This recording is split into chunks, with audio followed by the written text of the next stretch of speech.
Olá para você que assiste ao Portal UAI. Meu nome é Ana Mendonça, sou colunista de política do jornal Estado de Minas. Hoje a gente está recebendo aqui nos nossos estúdios o ex-deputado federal Eduardo Cunha. Tudo bem, Eduardo? Obrigado pelo convite, é um prazer enorme estar aqui com vocês. Tudo bem, graças a Deus. Dividindo essa entrevista comigo está a Silvia Pires, repórter de política do jornal Estado de Minas. Tudo bem, Silvia? Tudo jóia, Ana. Deputado, a gente tem que falar sobre a eleição de 2026. O senhor tem a intenção de voltar a concorrer à Câmara e escolheu Minas Gerais. Por quê? Bom, em primeiro lugar, é o seguinte, eu fiz 4 mandatos de deputado federal pelo Rio de Janeiro. Depois, a minha filha está como deputada federal pelo Rio de Janeiro, ou seja, ocupou o espaço eleitoral ao qual eu percorria. Obviamente, eu não vou competir com a minha filha no próprio estado, né? Então, por outro lado, eu mudei a minha atividade profissional, ela passou a ser por Minas Gerais, através de várias atividades empresariais. Há algum tempo que eu já estou aqui, inclusive na comunicação, através de rádio e tudo. Quando eu mudei a minha vida profissional, eu mudei também a minha vida pessoal. Passei a residir em Minas Gerais e era natural que eu mudasse a minha vida política. Então, a gente geralmente vai para onde a gente está militando naquele momento, né? Minas me acolheu muito bem, isso me estimulou a que eu pudesse vir por Minas Gerais. Então, nesse momento, eu sou sim pré-candidato a deputado federal pelo Rio, por Minas Gerais, nessa próxima eleição. E por que voltar para a vida pública agora? Veja bem, eu acho que eu tenho um trabalho inacabado, né? De uma certa forma, eu tenho que continuar aquilo pelo lutar. Eu participei de um processo de impeachment da ex-presidente da República, todos sabem disso, é um processo público. Depois teve aquelas confusões todas, eu tive meu trabalho interrompido. Então, eu quero retornar para continuar o meu trabalho. Então, não é voltar, é continuar. O senhor mora aqui já tem um tempo, mas nunca concorreu por Minas Gerais. Então, como que o senhor vai fazer para conquistar esse eleitorado mineiro com o qual o senhor não tem uma proximidade muito? Veja bem, Silvia, toda eleição, ela parte daquilo que você está buscando representar, né? A gente, quando quer ser deputado por algum lugar, ou quer representar em algum cargo, qualquer que seja o cargo, governador, senador, deputado estadual, deputado federal, vereador, prefeito, você tem que buscar a representação daqueles que podem lhe eleger. O deputado é uma votação proporcional, não é uma votação majoritária. Então, você tem que ter nichos, né? Nichos ou o segmento pelo qual você participa ou geograficamente por regiões que você está participando. Eu estou buscando isso através de todas as regiões de Minas Gerais, eu estou buscando espaço, eu tenho tido adesões, seja adesões de prefeitos, adesões de vereadores, ao mesmo tempo pelo segmento evangélico a qual eu sempre andei, eu tenho andado também com o segmento evangélico. Minha comunicação aqui em Minas Gerais é através de rádio evangélica.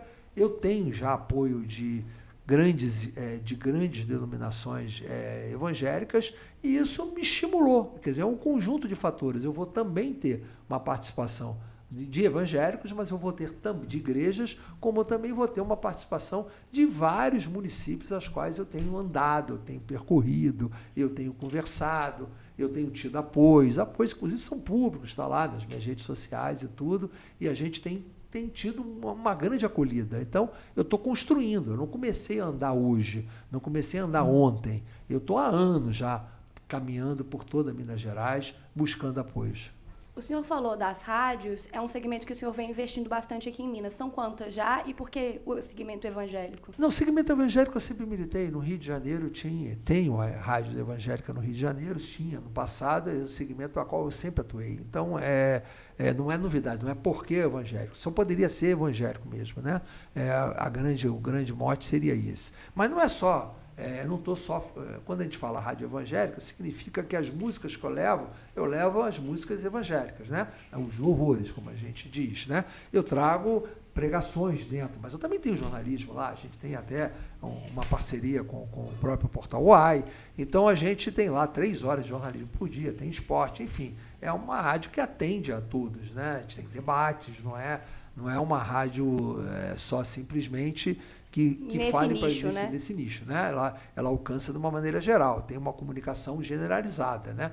Voltada para que o público evangélico que também quer ter direito à informação, quer ter direito a esporte, não quer ficar só o tempo inteiro em função de música ou de pregações. Então, a gente procurou atingir isso. Eu estou A gente já está na Rede 89, já, além de Belo Horizonte, região metropolitana, a gente está em Juiz de Fora, a gente está em Uberaba, Uberlândia e várias outras que estão aderindo à rede. Então, a gente está construindo uma rede realmente muito grande, com muita pulverização. Estamos em João Pinheiro, a gente no norte, em Pirapora, e vamos chegar a outros lugares. Estamos em várias pequenas cidades, estamos no sul de Minas, em 4 lugares. Então, estamos entrando bem. Eu acredito que a gente vai ler um tempo, é um trabalho demorado. Ninguém constituiu uma rede num estado tão grande quanto Minas Gerais de uma hora para outra. Mas eu acho que ainda vai levar um ano de trabalho aí. Certamente o trabalho vai ser concluído depois das eleições. Quando a gente fala nesse eleitor evangélico, é um público que hoje está muito associado ao bolsonarismo. E aqui em Minas Gerais a gente tem algumas lideranças que são mais fortes. O Nicolas Ferreira, por exemplo. O senhor acha que é possível disputar esse espaço com essas lideranças? Veja bem, a gente não tem que disputar, a gente tem voto para todo mundo, né? Você não precisa, até porque não adianta. O que acontece é o seguinte, isso é uma coisa muito fácil você dizer para o evangélico, né? As pessoas não sabem como são feitas a eleição no Brasil. Aliás, é uma luta que eu não tive sucesso naquele momento. Eu espero que, se Deus me permitir voltar, a gente ter essa luta, né? Porque a forma de eleição proporcional no Brasil é uma forma equivocada, na minha opinião. Eu defendi o voto distritão. O que era o voto distritão? Os mais votados entram, independente do partido. Então, se Minas Gerais tem 53 representantes, os 53 mais votados entram. Não dá para o voto de um servir para eleger outro, que não tem nada a ver com aquilo que você pregou. Então, o que acontece é que os evangélicos precisam de representatividade. Não adianta carregar o voto só num candidato, porque esse voto não vai para defender as pautas dos evangélicos, vai, como a gente diz lá, para os ímpios. Os outros que vão se beneficiar da legenda, que vão se eleger, vão levar esses votos, vão se eleger às custas de muito voto que você coloca num candidato, e esse voto não vai servir para quem defende as pautas dos evangélicos. Não necessariamente, pode até ter algum que se beneficie e que defenda, mas o povo que votar num candidato demasiadamente sabe que vai eleger outras pessoas que não tem nada a ver com aquela pauta que está lá, justamente pelo nosso modelo de eleição proporcional, que tem que mudar, porque o eleitor não entende. A gente não pode ficar passando o tempo inteiro tendo que fazer nominata de partido para colocar candidato que não vai se eleger, para poder, dando dinheiro, tempo de televisão, dinheiro público, de fundo partidário. Todo mundo sabe que o fulano não vai se eleger, eu tenho que cooptar um cara para ele ir para a chapa, para fazer a nominata, para cumprir o coeficiente de legenda. Esse absurdo a gente tem que competir. Então, isso vai muito de encontro à sua pergunta, quando diz, você vai competir. Não, é a conscientização. Está lá, o fulano já é bem votado de qualquer maneira, ele já está eleito, não tem problema nenhum. O povo evangélico vai buscar outras alternativas para aumentar a sua representatividade lá. Não precisa ser todo mundo no mesmo candidato. Não é uma eleição proporcional, não é uma eleição majoritária. O Brasil hoje ele vive um momento de polarização. A gente tem ali um lado mais tensionado para o bolsonarismo, um lado mais tensionado para o lulismo. Queria saber como o senhor vê esse momento do país agora, ainda mais que foi presidente da Câmara dos Deputados. Olha, Ana, eu tive a oportunidade de escrever um livro, o livro sobre o processo de impeachment, Tchau, Querido, o Diário do Impeachment. Foi um livro de 808 páginas, em que eu trato das eleições desde a proclamação da República. E eu faço um histórico ali sobre essa polarização. Essa polarização, ela hoje é entre Lula e Bolsonaro, mas ela é uma polarização que sempre existiu. Ela sempre existiu desde a primeira eleição, entre direita e esquerda. O que aconteceu é que o bolsonarismo, o bolsonarismo é decorrente do Bolsonaro. O Bolsonaro deu cara à direita. A direita perdeu a vergonha de ser direita a partir de Bolsonaro. Antes ela era envergonhada. Ou você acha que o Collor se elegeu por onde? Foi direita. Você acha que o Fernando Henrique Cardoso se elegeu por onde? Foi direita. Então, essa direita era envergonhada. O Fernando Henrique era direita, mas fingia que era social-democracia, mas era direita. Era o voto da direita que ele pegou. É o voto anti-esquerda, anti-PT. O Lula, por acaso, em todas as eleições depois do fim da ditadura, ele participou. Ele perdeu 3 até conseguir ganhar a 4ª. Ele acabou, quando ele foi para o segundo turno contra o Collor em 89, na primeira eleição, ele ali assumiu o protagonismo do outro lado, que não era nem com ele, era o Brizola. Ele tomou do Brizola em cima da hora. talvez se o Brizola tivesse ido para o segundo turno, tivesse ganho aquela eleição do Collor, né? Teria sido outra história o Brasil para hoje. Então, essa polarização que hoje você visualiza entre Lula e Bolsonaro, na realidade é uma polarização ideológica sempre existente no Brasil. Hoje se perdeu a vergonha. Ela está protagonizada pelos dois personagens, Lula e Bolsonaro, porque eles é que estão nesse momento representando. Quando acabar, os dois, e vão acabar, o Lula, é a última eleição que ele vai participar certamente, vai ter alguém que vai sucedê-lo e do outro lado, do próprio Bolsonaro, também vai ter alguém que vai suceder. Então, os filhos tentando ser o sucessor, pode ser que consigam ou não, ou alguém vai suceder. Na verdade, no lado da direita, a briga não é por quem vai ganhar a eleição, é quem sucede o bolsonarismo, para quem é o herdeiro da direita. Esse é o ponto que a gente está vivendo. Mas, querendo ou não, o bolsonarismo trouxe uma vertente bolsonarista. É o nome que carrega. O lulismo. Isso não faz uma diferença nessa questão de polarização? Não, faz hoje, mas quando surgir outro personagem... O senhor acha que vai ter uma nova vertente? Isso, vai ter um outro... Se for o Haddad, vai ter um haddadismo lá na frente, né? Se for o Tarcísio, vai ser um tarcisismo lá na frente. Com o tempo, se eles conseguirem herdar essa situação, vai mudar. O que vai continuar é a polarização direita e esquerda. Ela está acirrada hoje, está bem mais acirrada que poderia estar, porque o Lula, ele, de uma certa forma, ele prometeu uma coisa na campanha eleitoral dele que não está cumprindo, ele não está ele poderia ter pacificado o país. E ao invés de pacificar, ele vai para o confronto, aquele que ele colocou lá, não tem nada de Lulinha, paz e amor, não, agora é Lulinha e guerra. Então, é isso mesmo, ele sempre foi Lula, guerra e cacete, essa que é a verdade. Ele agora travestiu-se de Lulinha, paz e amor, para, em termos, conquistar e pegar aquela rejeição que tinha o Bolsonaro em 22, que nunca foi, porque se ele quisesse realmente ter pacificado o país, ele poderia ter diminuído bem essa polarização e certamente seria eleito com muita facilidade, até no primeiro turno.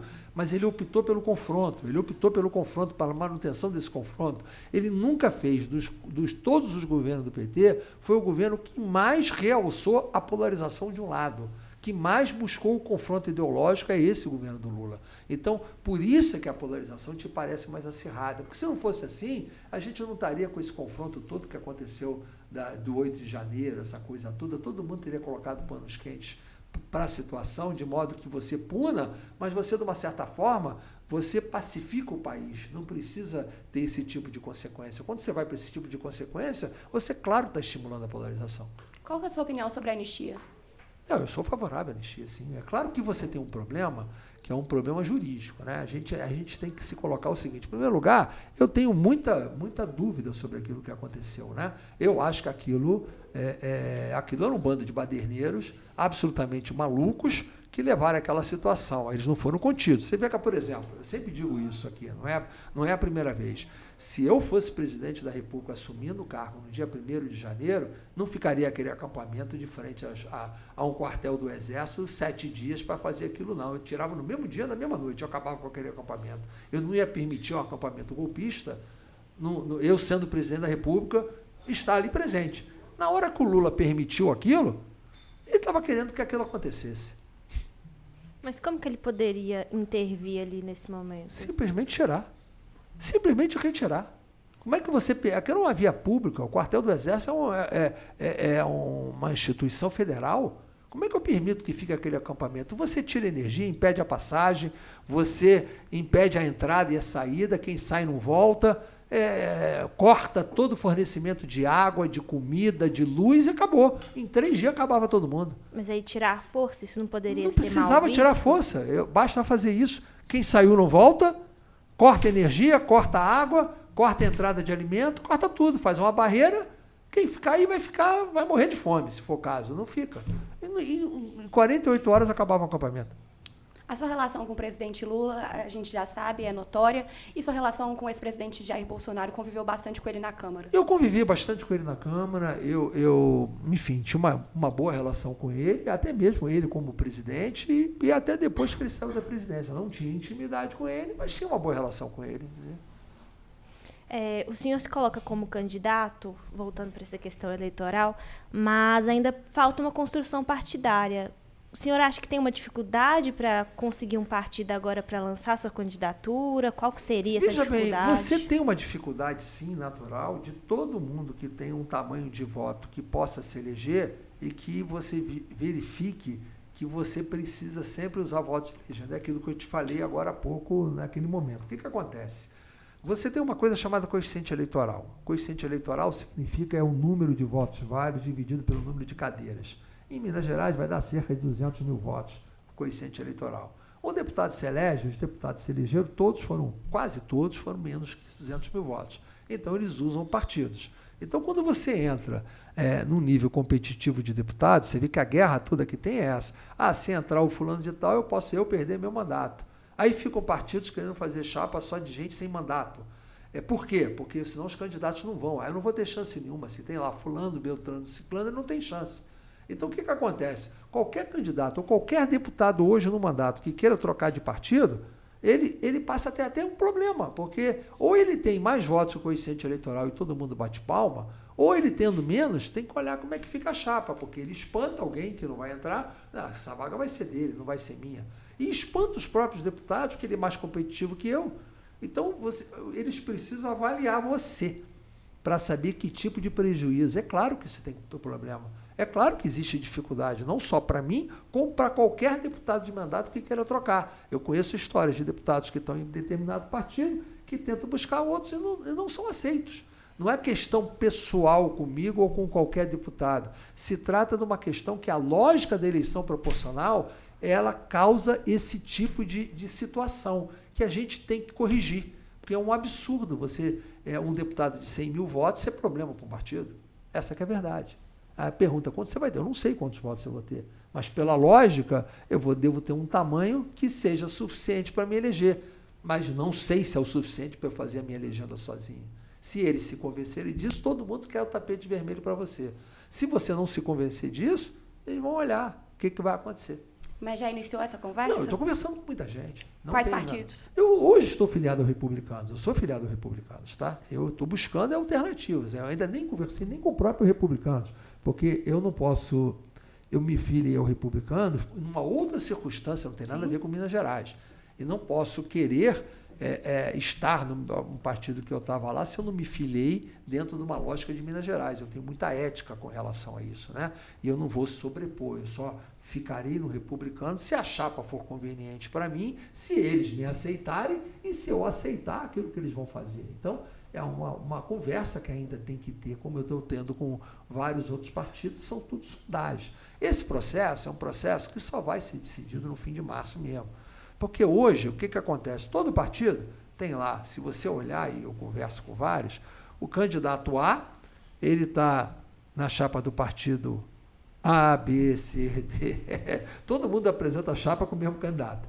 Né? Sim. Todo mundo finge que está no partido, não está. Desses candidatos que são, digamos assim, candidatos que a tendência é não se elegerem. Aqueles que a gente fala que a gente tem que compor a chapa. Tem até grupos de candidatos que negociam em grupo. Aí, nessa negociação em grupo, eles colocam condições. Enfim, essa situação realmente existe. Então, eu vou ter que enfrentá-la. Vamos ver como que vai dar. O senhor falou do Republicanos. A gente tem um pré-candidato ao governo de Minas pelo Republicanos, que é o Cleitinho. Qual que é a sua opinião sobre ele? Olha, como ele fez comentários sobre mim, que depois até mandou dizer que foram equivocados, mas eu não falei diretamente com ele, e eu entrei com uma ação no Supremo contra ele, eu vou preferir não falar, porque... ainda está nesse processo. Ainda está nesse processo, entendeu? Claro, sim, que eu tenho opinião. Eu não sei nem se ele será candidato ou não. Eu não sei nem quem serão os candidatos aqui. Está muito indefinido ainda, né, deputado? Eu acho que tem um processo aí que, sei lá, o Nicolas será candidato? Não será? O Cleitinho será candidato? Não será? O Rodrigo Pacheco vai ser candidato? Não será? Ninguém sabe. É uma coisa muito indefinida. E em Minas Gerais sempre tem a tendência de deixar para a última hora, né? Se tem até às 5 horas da tarde para resolver, por que resolver antes? Né? Já tivemos grandes exemplos disso aqui em Minas. O senhor tem dito nos últimos tempos em entrevistas que Minas Gerais perdeu sua relevância política ao longo dos anos. Isso pode ser lido como uma crítica ao governador Zema? Ou o que o senhor quer dizer com essa afirmação? O intuito não é de criticar, não. Isso independe. Eu acho que a relevância é pelo protagonismo, né? O governador Zema, ele pegou um estado efetivamente quebrado aqui pelo PT administrando. Então, Obviamente que Minas estava um caco, né? Ele já tem um grande mérito de ter voltado aos trilhos do Estado, né? Então, ele tem um mérito administrativo, sim, a gente tem que reconhecer isso. Pode ter divergência, uma pauta ou outra, mas eu acho que no mérito a avaliação dele é positiva, eu vejo ele positivamente. O problema todo é que a relevância e o protagonismo, ele se dá muito mais, não só pela participação administrativa, mas também pela participação política, né? O fato de você fazer uma eleição e se portar e continuar no mandato como não sendo um coordenador político da própria relevância de Minas Gerais, isso dificulta você ter relação. Eu diria o seguinte, o Aécio, naquele momento, como governador, dava mais protagonismo. Não que a administração seja maior ou seja melhor, não estou dando esse mérito, eu estou dizendo que a política tem que fazer parte para a busca dessa relevância. E eu acho que está faltando atuação política generalizada em busca de retomar o protagonismo. Não é crítica, é só constatação. E o que eu estou me propondo é tentar ajudar. Não sou eu que seria o responsável por retornar o protagonismo. Longe de mim, não tenho tamanho para isso. Mas eu acho que a busca dessa pauta, a busca de você tornar Minas de novo bastante relevante, porque a relevância de Minas numérica em termos do país é muito grande, é o segundo eleitorado do Brasil, aqui tem uma diversidade enorme, o resultado da eleição presidencial em Minas Gerais costuma ser o resultado da eleição no Brasil por causa disso, o Lula aqui ganhou por pouco e ganhou por pouco no Brasil. Então está muito claro, o Aécio quando perdeu a eleição de presidente da República, perdeu porque perdeu em Minas. Se ele tivesse ganho em Minas, ele tinha sido presidente da República, não teria sido a Dilma. Então, Minas tirou, naquele momento, a condição do mineiro ter sido presidente da República, né? Então, são circunstâncias que o debate político é muito importante. Eu acho que o governador Zema, na forma de condução dele política, não administrativa, talvez não tenha conseguido trazer essa repercussão, porque ele está dentro da polarização, né? Você está dentro da polarização, dificulta muito você recuperar o protagonismo, porque ele poderia recuperar se tivesse o lado dele governando, mas não está o outro lado nesse momento, então fica difícil, entendeu? Então, é um conjunto, se a atuação dele fosse voltada para isso, talvez ele pudesse até ter construído, mas não foi. Foi voltada administrativamente para recuperar Minas do desastre do PT, e isso ele teve sucesso, realmente ele teve sucesso, mas eu não sei se foi para ter o protagonismo político. O senhor acha que essa falta de jogo político do Zema pode atrapalhar ele nessa eleição ao Planalto? Sem dúvida, né? Eu não estou dizendo que ele não tenha jogo político, eu estou dizendo que ele não tenha exercitado sobre a forma de protagonismo. É diferente de não ter. Às vezes, a nossa atuação, a gente acha que é para um jeito e ele é para o outro. Eu não estou fazendo crítica, eu estou colocando aqui a situação como eu vejo de fora, né? Eu acho que ele poderia ter uma candidatura mais relevante se ele tivesse buscado o protagonismo político do Estado. Ele tem uma candidatura que pode ser viável ou não? Claro, toda candidatura pode ser viável, até porque representando Minas. Mas quando você está vendo as pesquisas atuais, ele não está performando fora do Brasil, mas também não está performando em Minas. Que ele é desconhecido, né, deputado? Sim, mas em Minas ele não é, né? Ele não vence a eleição em Minas Gerais para presidente. Ele poderia não estar performando fora de Minas Gerais porque ele não é conhecido, mas ele tinha que ganhar em casa. Quem não ganha em casa não vai ganhar na rua. Perfeito. Não vai ganhar na casa dos outros. Então, para poder ter uma candidatura viável a presidente da República, ele tem que ganhar a candidatura em casa, em primeiro lugar, entendeu? Para ser eleito em Minas Gerais, também tem que conhecer Minas Gerais. Quais são as principais demandas do nosso Estado? Veja bem, na questão de você ter que conhecer, volto a te dizer, a minha candidatura é uma candidatura proporcional. Você tem que representar aqueles que lhe elegerem. Eu não tenho que... As minhas pautas têm que ser construídas em função daqueles que estão lhe elegendo. Se esse segmento tal está lhe apoiando, a sua demanda é essa. Então, eu tenho que atender a essas demandas. As demandas do Estado, as demandas da sociedade mineira, você como parlamentar, você tem que se integrar a elas, participar delas e ajudar que elas sejam atingidas.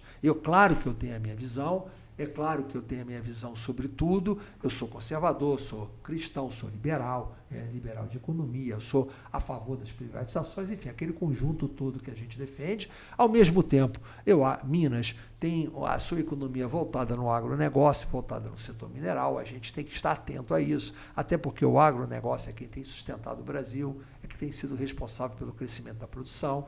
Então, é só andar por Minas Gerais e você vê a importância disso. Então, é claro que eu tenho que estar integrado nessas demandas, né? Até porque Minas também, ela dita bastante do que é feito no Congresso. A gente teve, por exemplo, o Propag. Se for eleito como deputado federal representando Minas, teria que defender também o Estado, não, né? Mas isso eu posso falar até com muito mais causa, porque essa história do Propag começou comigo, porque em 2013 e 2014, eu como líder do MDB na época, na Câmara dos Deputados, eu fui relator do projeto que mudava o indexador das dívidas. E a partir dali é que eu reduzia as dívidas. Se eu não tivesse feito o que eu fiz, o Propag hoje ia tratar de uma dívida, no mínimo, o dobro do que estavam lá. Eu reduzi praticamente o conjunto das dívidas à metade. Naquele momento, havia como há hoje, são 3 estados que têm relevância na dívida pública: Rio Grande do Sul, Rio de Janeiro e Minas Gerais. Os 3 estados são os estados mais endividados, que mais precisavam de associação, e está certo o Zema quando ele fala que ele não contraiu um centavo, o que ele pagou de juros ali é um absurdo. Só que a formação dessa dívida, Ana, ela era corrigida pela taxa Selic, esse estoque foi feito pela taxa Selic, e a taxa Selic teve momentos que foi 70% ao ano, no período do Fernando Henrique Cardoso. Depois foi reduzida a metade, foi para 35% ao ano. E isso era Selic que corrigia. Eu acabei com esse estoque de Selic, consegui retroagir, consegui fazer com que viesse um juros de uma correção pelo IPCA, com a taxa de juros que está aí, que agora o que estão fazendo é reduzir a taxa de juros. Essa que é a verdade. É IPCA mais 4, está virando IPCA mais 2, IPCA mais 1. É isso que está virando em função daquilo que você está amortizando. Mas, na verdade, está se amortizando aquilo que não deveria mais fazer. Porque quando foi feita a primeira renegociação da dívida, que foi feita no governo Fernando Henrique Cardoso, que todos os governadores fizeram a renegociação da dívida, deram ativos para isso. Ativos caros para pagar, para poder justamente ter direito a essa renegociação. Na verdade, essa dívida já foi paga. Isso, na verdade, é um assalto aos estados. O termo exato é esse, que nós tínhamos que ter uma solução, e a solução seria acabar com essa dívida mesmo. A União tinha que encampar essa dívida e acabar com essa dívida dos estados. Então, o senhor acha que o Propag não é o ideal no Claro momento? que não, claro que não. A conta que ele vai pagar, ele vai pagar essa conta absurda. Essa conta ela é absurda. O Propag não acaba com o problema, o Propag dá um respiro momentâneo. Mas ele, a longo prazo, ele não resolve o problema, não. E sobre o protagonismo de Minas Gerais no Congresso, está preparado para defender as pautas mineiras? Claro. É o que eu disse a você tem que se comportar pela sua representatividade. A gente representa quem nos elege. É lá que eu tenho que tratar. O senhor tem dito também que essas eleições de 2026 vão ser umas eleições de rejeição. O que isso quer dizer? Quer dizer que não é o mérito de ninguém que vai determinar quem vai vencer. Estou falando da eleição presidencial, tá? Não é o mérito de ninguém que vai determinar. O que você deveria estar discutindo hoje? Se o governo do Lula é bom ou é ruim? Se a economia está boa ou está ruim? Mas não será esse o fator. Aliás, o Haddad deu uma grande entrevista aí, dizer que a economia não seria o fator fundamental da eleição. E não é mesmo. Não é porque, infelizmente, ninguém está preocupado. Eu acho que a economia está ruim. Mas ainda poderíamos debater, mas isso não vai debater. O que vai debater é o seguinte: se você prefere Lula ou Bolsonaro. Se a rejeição do Lula é maior que a do Bolsonaro. Tem um percentualzinho do eleitorado, pequeno, mas que é decisivo nessa história. Não passa de 5% desse eleitorado. A maioria desse eleitorado vai decidir, desses 5%, quem vai ser o presidente da República e quem vai continuar de um lado da polarização e do outro. Hoje pela manhã eu li sua coluna no Poder 360, o senhor falando sobre essa mudança de comportamento, falou aqui também um pouquinho do presidente Lula, que falou que não tem mais Lulinha, paz e amor, que agora ele vai para a guerra. Queria que o senhor aprofundasse sobre isso. Qual que é a sua opinião dessa mudança no discurso do presidente? Veja bem, o Lula, ele tem a seguinte cabeça na minha avaliação, né? Eu não tenho conversa, eu estou dando apenas análise da minha parte, né? Ele acha que a situação que passou o PT, quando houve o impeachment da Dilma, e isso é verdade, ela estava com 5% de índice de aprovação popular. coisa que, obviamente, o Lula nunca chegaria, né? Se fosse o Lula que estivesse no lugar. O Lula teve queda de avaliação, ele tem um índice de avaliação negativa maior que o positiva, em torno de 8% a 10% a mais, o ótimo e bom e o ruim e péssimo dele. Mas a Dilma chegou a um estágio que não tinha volta. E o Lula acredita muito isso, o fato de não ter mantido a sua base, de não ter falado para a sua base. Ele acha que se a Dilma, naquele momento, mantivesse o discurso perante a sua base, ela não teria chegado a 5%, porque ela, para chegar a 5%, é que ela perdeu a própria base deles. Então, por isso é que ele faz uma atuação voltada para o discurso, para a base dele, porque ele sabe que se não perder essa base, ele se mantém na guerra. Então, ele quer manter a guerra, e essa base vive de guerra. Esse, no meu entender, é a razão. A base da esquerda? Base da esquerda. A Dilma perdeu, inclusive, a base da esquerda. Existia ali, naquele momento, uma rejeição à presidente Dilma. O senhor participou do impeachment, estava como presidente da Câmara. Queria saber como foi esse momento na sua carreira e se o senhor tem algum arrependimento. Nenhum, eu só tenho arrependimento de não ter feito antes. Eu acho que eu demorei para aceitar o impeachment. Mas aquele momento é um momento muito clássico, que existia o quê? O país estava em frangalhos, a economia em bancarrota, o nível de avaliação da Dilma era entre 3% a 5% de ótimo e bom. Em qualquer pesquisa você sabe que isso é inviável. O presidente que não podia andar na rua. E havia motivação, porque podia existir tudo isso e não ter motivação. Mas se existisse a motivação e tivesse um índice de popularidade elevado, talvez fosse difícil fazê-lo. O problema todo é que eu tive que agir tecnicamente e dentro da legalidade. Tanto eu agi dentro da legalidade que a Câmara confirmou pelo quórum qualificado que tinha, o Senado aprovou o afastamento e julgou-la culpada pela maioria que teve. Então, o meu ato, ele não foi o meu ato que produziu a consequência. Sem o meu ato, não teria nada. Se não fosse o meu ato, não teria iniciado o processo de impeachment.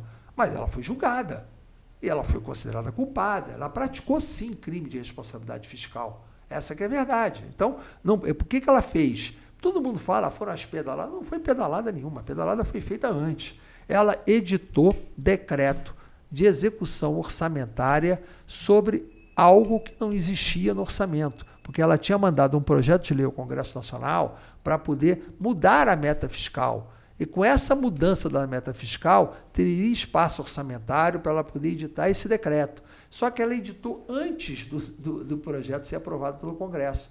E executou. Na hora que ela empenhou, ela efetivamente praticou um crime. As pessoas não têm muita noção, não sabem o que aconteceu. Pedalada fiscal era utilizar os bancos públicos para pagar despesa de governo, como ela fez em 2014, na eleição dela que ela disputou a reeleição. Em 2015, ela fez outra coisa, foi crime mesmo. Então, que coube a mim, como presidente, fazer.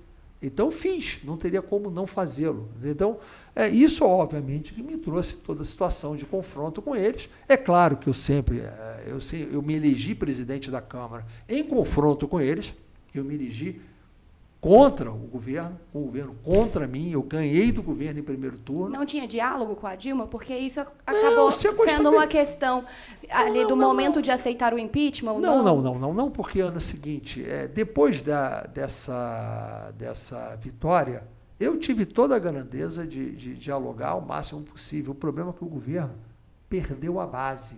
O que acontece? Todo mundo me criticava ali, tinha pauta-bomba. Não tinha pauta-bomba nenhuma. O governo é que não tinha voto, porque ia uma medida provisória para o plenário para votar, eles colocavam uma emenda que deformava a medida provisória e o governo perdia a votação. O que eu posso fazer? Eu não deixei de votar uma proposta. Não tinha no meu tempo aquilo que acontece agora.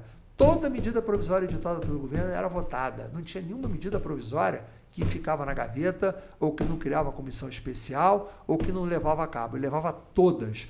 Todo projeto de iniciativa do governo eu botava para votar. Tudo que o governo me pediu para votar, eu votava. Eu não tinha culpa que o governo perdia. Eles não tinham a base, ele tinha perdido a base política.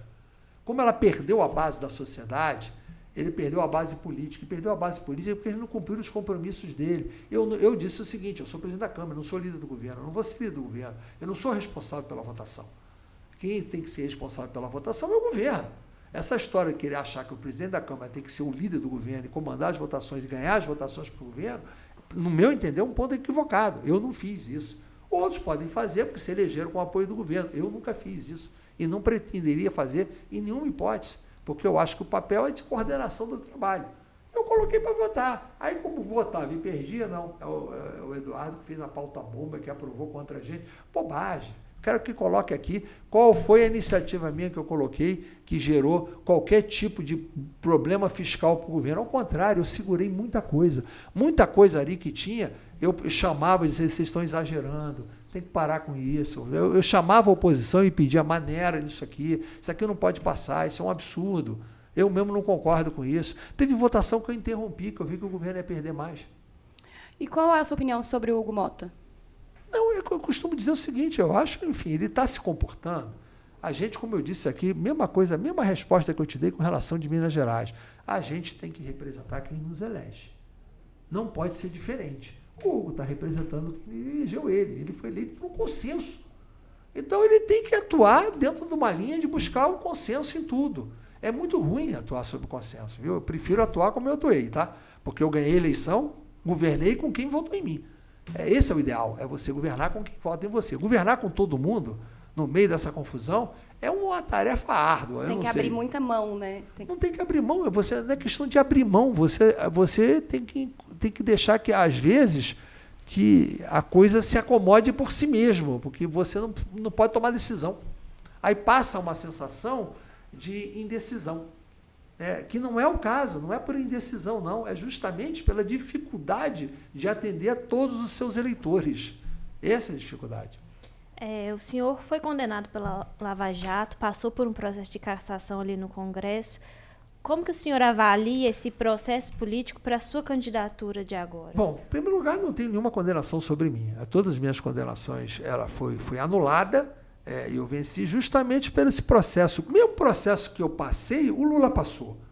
O Lula foi condenado, o processo dele foi anulado, ele está aí como presidente da República, ele não pôde disputar a eleição de 18 e está aí como presidente da República. O meu processo igualzinho, a motivação foi a mesma. A minha ainda foi um pouco diferente do Lula, porque o Lula foi preso pelo cumprimento da sentença, por execução em segundo grau da sentença dele. Meu caso não, foi preventiva por um ato arbitrário de um juiz que era incompetente para lidar com o meu processo. Era um quadrilheiro, o Moro era um quadrilheiro, essa que é a verdade. Hoje está se provando tudo isso aí, basta olhar tudo aquilo que está sendo divulgado, os vídeos, dos delatores, tudo delação forjada, manipulada, hoje está comprovado isso. E o que aconteceu? Eu fui decorrente desse processo, o meu caso não. Ele foi anulado igual ao do Lula. O Lula foi anulado por considerar o Moro incompetente. O meu caso também foi incompetente, deveria ter sido processado na Justiça Eleitoral. O Lula deveria ter sido processado no primeiro grau de Brasília. E o que aconteceu? Quando foi para o primeiro grau de Brasília, estava prescrito pela idade dele. O meu caso não, o meu caso voltou e ele foi sendo resolvido nos próprios processos em novo andamento. Então, na verdade, o Lula foi preso e foi solto depois, quando o Supremo mudou o entendimento que a condenação não era mais aplicada em segunda instância, e sim depois do trânsito em julgado. Eu fui solto. Então, são diferenças. Então, o mesmo processo que o Lula passou, eu passei. Ainda com essas diferenças que eu estou lhe relatando. Não estou atribuindo culpa a ninguém, não. Eu estou apenas relatando factual o que aconteceu. Eu tive o mandato cassado numa outra situação política. O que aconteceu? Você viu lá o julgamento do mandato, da cassação do mandato do Glauber.